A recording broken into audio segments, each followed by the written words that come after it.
Opening up to Spirit. August 12, 2014. This is an account of my experience on when I first met young Joseph, known also as Chief Joseph in the annals of the American West, as a chief of the Wallowa band of the Nez Perce. I first wrote these words almost a year ago, towards the last week of August.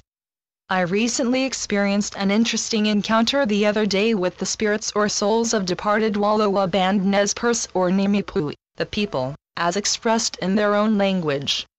As I had been camping several days in the beloved land of Wallowa, it wasn't entirely unexpected, but not consciously looked for. When I got out of my car, after being tickled by a sudden inward nudge, I climbed up the side of the humped grassy moraine, thinking that I would take some photos of the mountains. Chief Joseph Mountain loomed up just to the south, Mount Howard to the southeast, and Mount Ruth to the southwest. The tilted flatlands of the Wallowa Valley extended to the west, north and east. Beyond were the golden prairie of the Zumwalt and the deeply carved canyons of the Innaha and Snake River drainages. It was a bold land, a powerful land, and one that has attracted strong people over the ages. One of the larger bands of the great Nez Perce people, the Wallowa Band, once claimed this land as their own until forced by the U.S. government to give it up in the late 19th century. Slowly, very slowly, the Wallowa Band of the Nez Perce Nation are re-establishing a presence in the valley and the region, by buying a portion of their former hunting grounds, part of Joseph Canyon, a deep rugged canyon that once served as a corridor to travel to and from summer camp in the Wallowa Valley to the winter camps in the warmer sheltered canyons on the Grand Ronde, Innaha and Snake Rivers. Always a peaceful people, save during the extremities of their flight in the late 1800s, the modern-day Nez Perce are also actively forging relationships with the communities of the Wallowa area, as well as with the visitors who are drawn to the beauty of the area. They are in the process of developing a Wallowa Band Nez Perce Trail Interpretative Center site, where they intend to hold annual gatherings, teach visitors about the Nez Perce War and the flight of the Wallowa Band, as well as develop community for their own far-flung peoples, the local communities and visitors. Now, why would I mention this? Well, this is happening in what I could call my neighborhood, the extended area of the Blue Mountains and related communities. It is also a manifestation of the cycle of return. The people, disenfranchised by a distant and disinterested government, stripped of their homeland and ultimately driven through river, mountain, canyon and plains to be stripped unceremoniously of their freedom, belongings, and even lives, are now regrouping, coming together, and growing something for the future of their tribe and the rest of us. It is a positive outreaching that the Nez Perce are accomplishing in the Wallowa area. It has meaning for all of us. An entire people can overcome the trauma of the past and heal, and in doing so, help all of us to rediscover our personal power to be individuals and live together in beauty and harmony. So, I topped the hill and looked out over the trees that line one of the numerous irrigation ditches in the area. The brown and red slopes of the imposing Chief Joseph Mountain rose above, etched against the blue summer skies, with the forested bench and lower slopes easing towards the lateral moraines that line the shores of Wallowa Lake.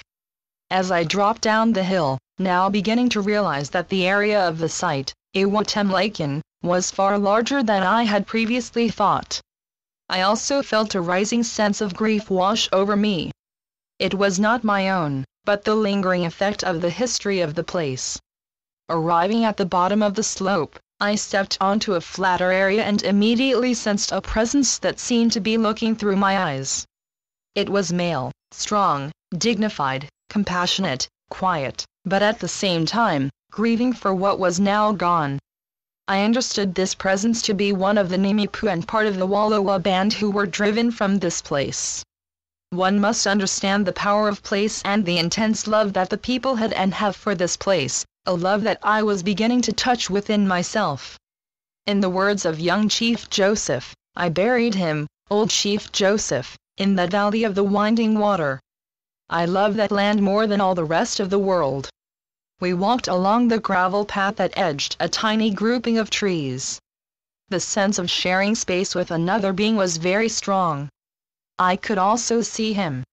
Tall, dark-skinned, Strong, angular, bony face, dark eyes, black hair, but felt more of his presence with me. We talked. I asked for a name and received, White Cloud. I accepted this, but also sensed he did not wish to reveal what was no longer important to him, his true name. Without thinking, I made a call to Archangel Michael to free any wandering spirits lingering in the place due to past trauma. As I climbed back up another portion of the moraine, I felt a release of some of the sense of grief, and a feeling of gratitude and thanks filled me. As I reached the crest of the hill, I saw a movement to the west of where I stood and realized that it was a bear. Surprised, I prepared my camera in the hope of capturing a shot or two of my find. It was a young black bear, gleaming reddish-brown, in the sunlight. The sighting, coming so close upon my prayer, was to me at any rate, a sign from the spirits of the place. The bear, especially reddish ones, are one of my power animals, a being of healing power and quiet strength. I knew that I was being thanked for being there and for making prayer on behalf of the people who once called this place sacred. And no, I never felt any fear for my safety. I seldom do when in nature. I left that place filled with my own longing to return again. 1 year later, due to circumstances, I have not made another trip to the Wallowas. However, the other night, I was told by my primary guide that young Joseph, or thunder rolling down the mountains, was a part of my soul essence, a soul fragment that had split off during the traumatic experiences of that lifetime. A portion of his being, of me, still remained behind, and I needed to connect with him, again. Part of my living in this area was to accomplish just that, to re-blend our essence into oneness, again. And so we have done today. This quiet, dignified man who only wanted to keep his people free, is now free again himself. Conveyed by Elizabeth Escher. www.bluedragonjournal.com